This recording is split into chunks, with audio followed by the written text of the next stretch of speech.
MCAs go as far as to demand to approve payments to contractors before they are made, contrary to the County Government Act. Failure to keep the MCA's wheels sufficiently oiled can earn you an impeachment. Unfortunately, all these prejudices, service delivery, and development in counties for which the governor is then held responsible. That is our unspoken reality.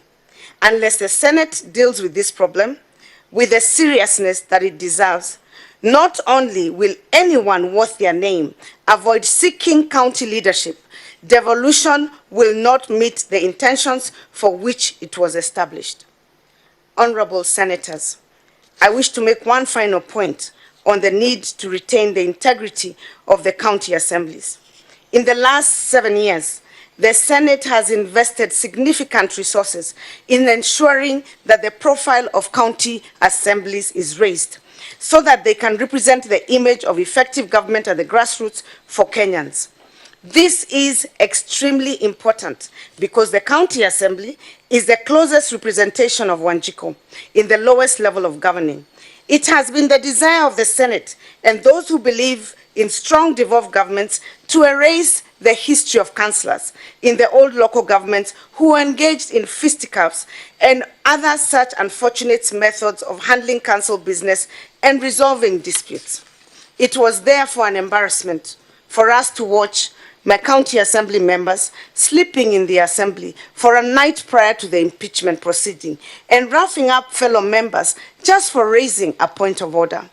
This sort of conduct brings county assemblies and indeed the entire devolution system to disrepute and must be discouraged.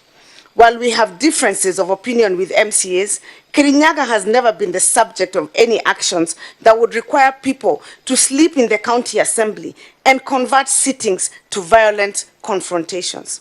Finally, honorable senators, I ask that you look into these matters dispassionately with an eye solely on evidence. I do not ask that you take my position as truth. I only ask that you ignore media tidbits and sensationalizations of tales. Listen only to the evidence that will be presented in support of the accusations and review the documents we have presented in support of our rebuttal and establish the truth. You will agree that this was an unfortunate process that must never be repeated. I ask, however, that if you find the allegations are malicious, unfounded, and were calculated for the mischievous purpose of harassing the governor of Kirinyaga, that you will declare these processes to amount to abuse of office by the MCAs. You would then be within your rights to apply appropriate sanctions, which your establishing law and your standing orders allow you to do. I say this because the Kirinyaga MCAs have made several statements that this is just one of many impeachments they have lined up to ensure they destabilize the county totally. While you cannot stop legitimate impeachment motions to be prosecuted, you must give sufficient guidelines that ensure that impeachments are not misused.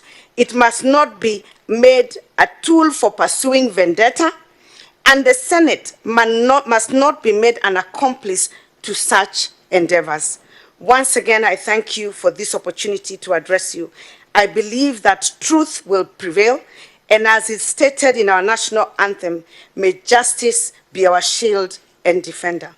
I thank you, honorable senators. Thank you. Just before the council comes in, on a light note, Honorable Ann Waiguru, I have heard you speak strongly about the members of the county assembly.